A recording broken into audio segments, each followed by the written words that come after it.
और आज आपकी जानकारी के लिए मैं बता दूं कि 2014 से अभी तक लेकर देश की 18 करोड़ जनता गरीबी रेखा से ऊपर आ गई है। गूगल पे सर्च करके देख लें, गूगल मोदी का नहीं है, गूगल मोदी का नहीं है, गूगल पे सर्च करके आंकड़े और एल्गोरिदम के। बीपीएल 2014 पे जो बीपीएल था, बीपीएल के नीचे जितना था, 2021 के बाद वो 12 से 13% ग्रो हो गया उल्टा।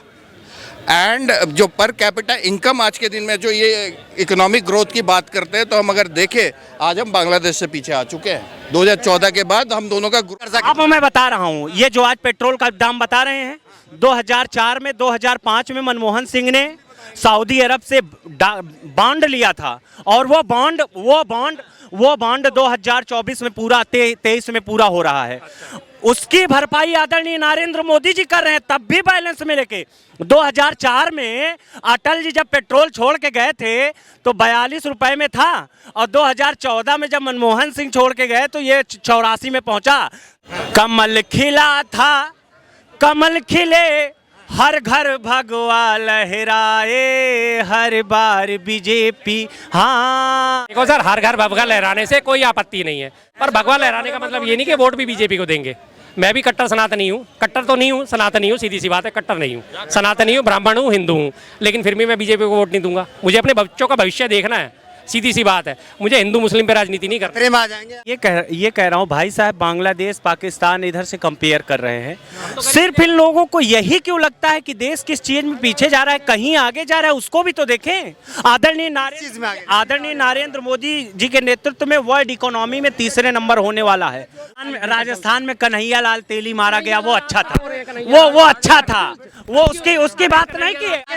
राजस्थान में आपने ये बोला, एक मिनट सुनिए, राजस्थान में आपने कन्हैया कुमार के बारे में बोला, कन्हैया लाल जो है मारा गया है, इससे आपको तकलीफ है? तो नासिर जुनैद भी मारा गया, तो उससे आपको तकलीफ है? कोई भी हो, चाहे वो गाय के नाम पे उसकी हत्या कर दी है, उसको जिंदा जला दिया। मेरी बात, कोई भी आपको हो, तकलीफ है? कोई भी बात, आपको परेशानी कोई भी हो, आज अगर भाई आज अगर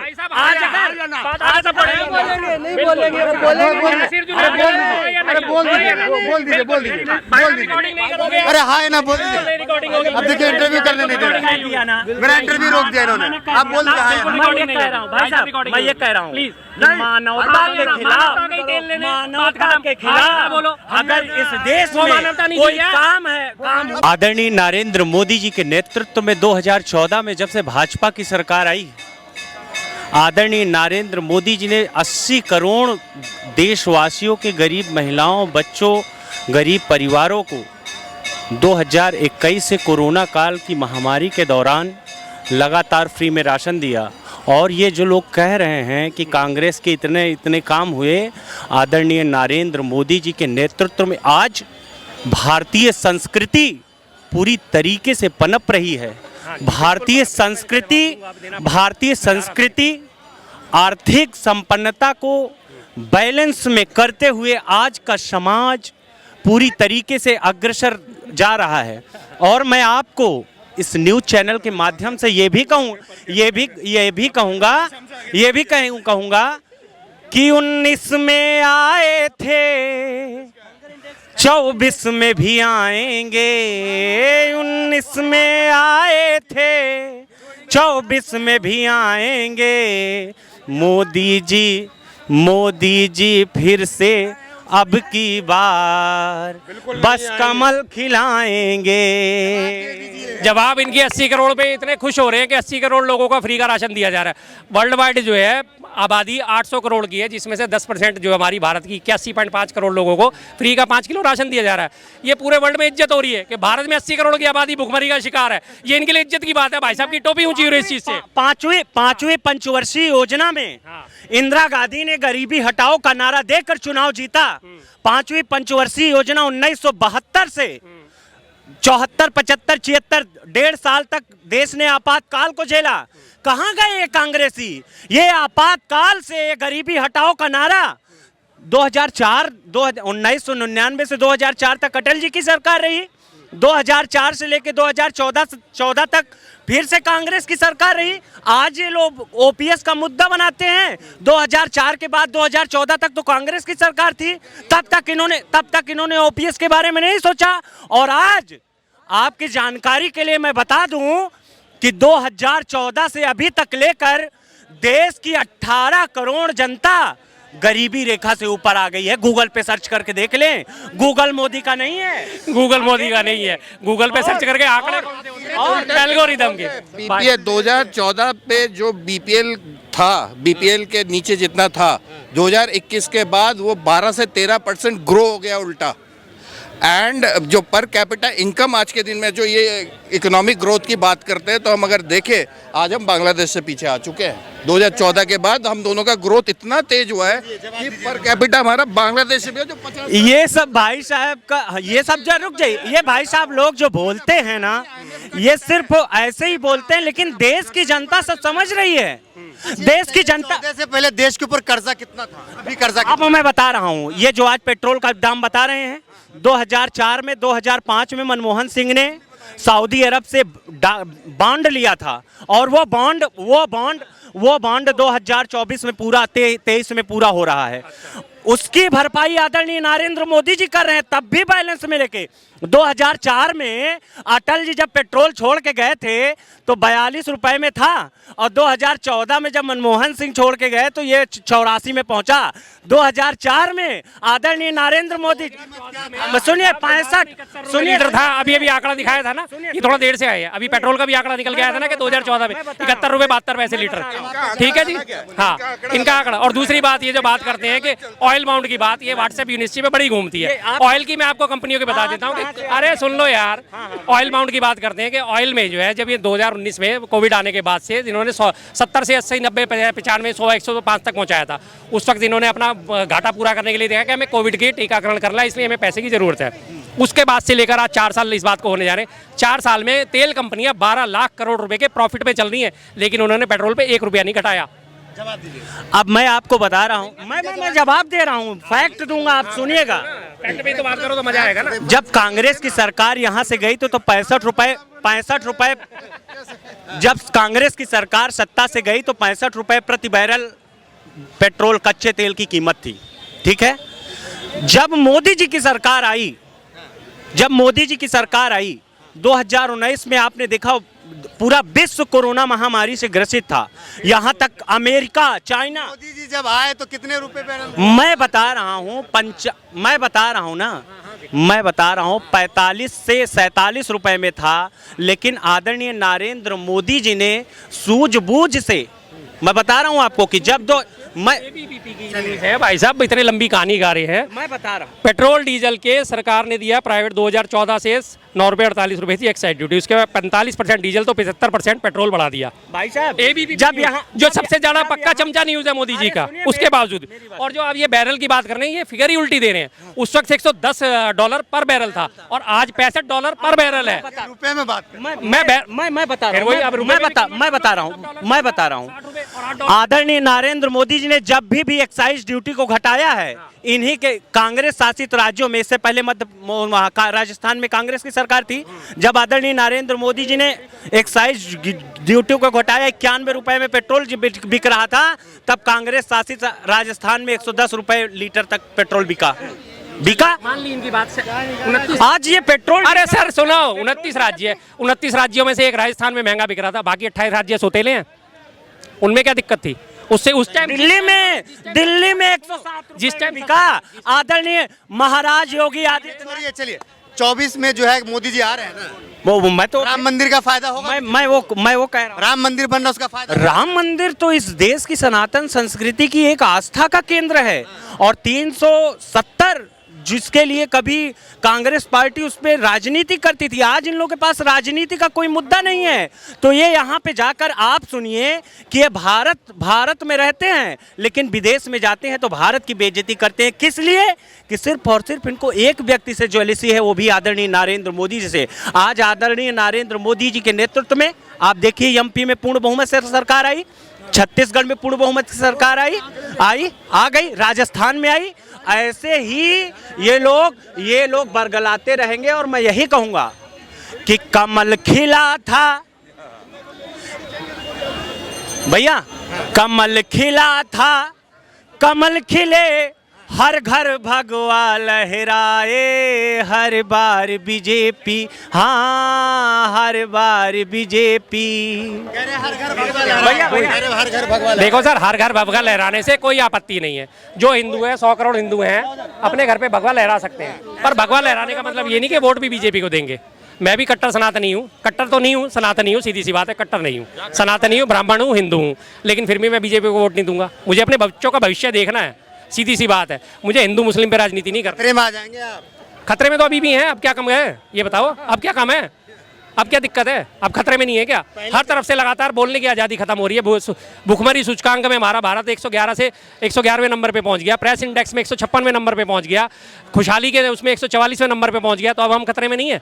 मैं सिर्फ अकेले ही नहीं सोच रहा, अगर मैं अकेला सोचूंगा तो मुझे बोलने का कोई हक नहीं है। मैं तो खुश हूँ, चारों तरफ से मेरे पास पैसा है, हर चीज़ है, मेरे घर परिवार में पैसा है, मैं रोटी ढंग से पेट भर के खा लेता हूँ।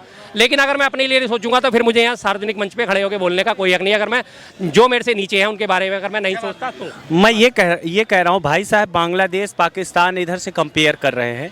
सिर्फ इन लोगों को यही क्यों लगता है कि देश किस चीज में पीछे जा रहा है, कहीं आगे जा रहा है? उसको भी तो देखें। आदरणीय नरेंद्र मोदी जी के नेतृत्व में वर्ल्ड इकोनॉमी में तीसरे नंबर होने वाला है पूरे विश्व में। जीडीपी देखिए। और आज सुनिए, और इस दौरान कोरोना जैसे स्वाइन फ्लू आया था, कांग्रेस को स्वाइन फ्लू का वैक्सीनेशन बनवाने में सिर्फ महाराष्ट्र और नागपुर का इलाका उससे ज्यादा ग्रसित था। 2 साल लग गए थे उसकी वैक्सीनेशन के लिए। और यही टेक्नोलॉजी नाम की कोई चीज़ होती है, टेक्नोलॉजी लगातार ग्रो करती है। आज आप फोन चला रहे हो, 5G चला रहे हो, सबसे पहले 1G शुरू हुआ था, 2G शुरू हुआ था, 3G। किसी चीज़ में टाइम लग रहा है, उस वक्त टेक्नोलॉजी इतनी तेज नहीं थी तो टाइम लगा 2 साल का। अब टेक्नोलॉजी आ गई है आपके पास। ईमेल मोदी जी की वजह से टेक्नोलॉजी आई है। अरे सर ऐसी कोई ये तो पहले इसका मतलब पैदा भी है सीधा ऐसे कैसे हो गए होंगे मोदी जी के। इन्होंने बचपन से इन्होंने कभी टीके नहीं लगवाए होंगे। जिस टीके का आज ये इतने बात करें, अभी बाजू ऊपर करेंगे तो इनके निशान दिख जाएंगे, बचपन के हैजा कोलेरा इसका निशान फिर मैं बता रहा हूँ कहाँ उसको भी मैं बता रहा हूँ। तभी दोनों टांगों पे खड़े हैं। आप उन्होंने तो कभी ढोल नहीं पीटे। और अभी भाई साहब प्लीज स्मोकिंग ना करो यार। अरे सुनो मेरी बात, मेरी बात तो सुनो। उत्तर प्रदेश में आदरणीय नरेंद्र मोदी जी के नेतृत्व में और महाराज योगी आदित्यनाथ जी के नेतृत्व में 37 सालों में इतिहास रचा गया।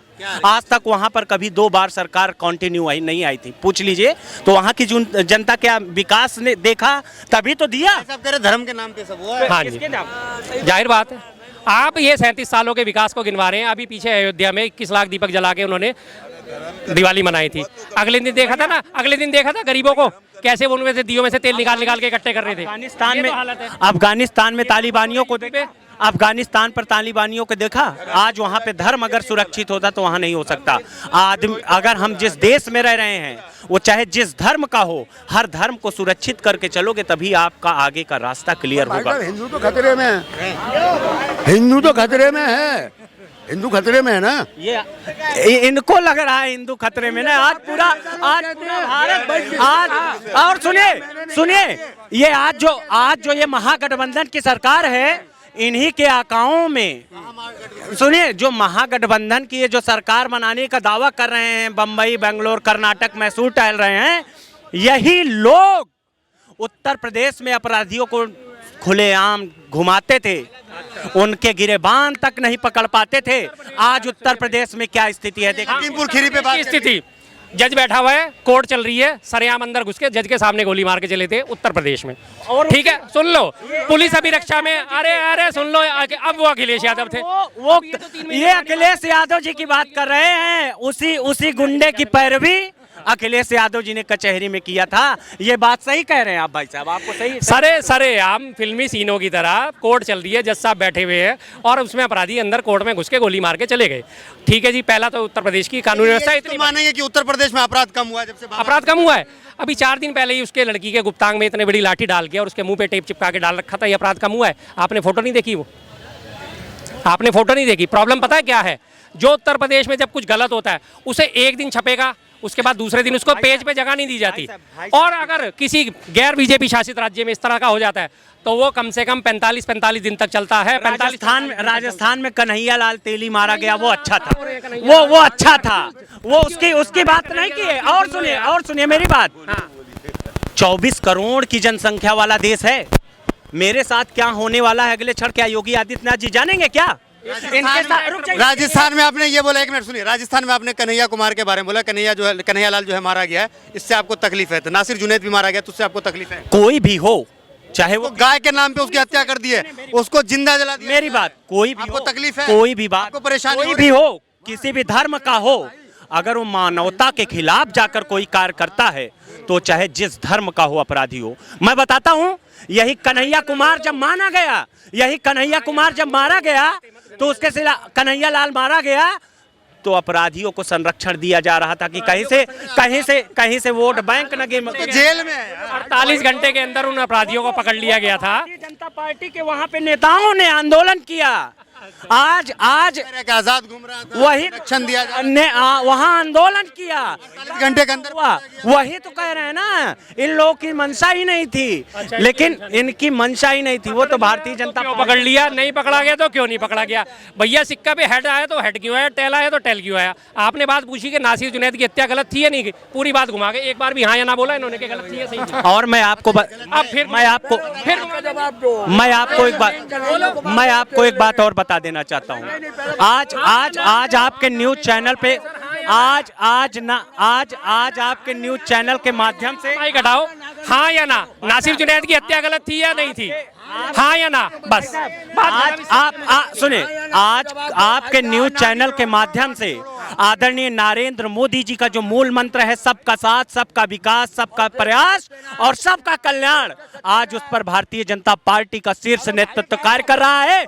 आज अगर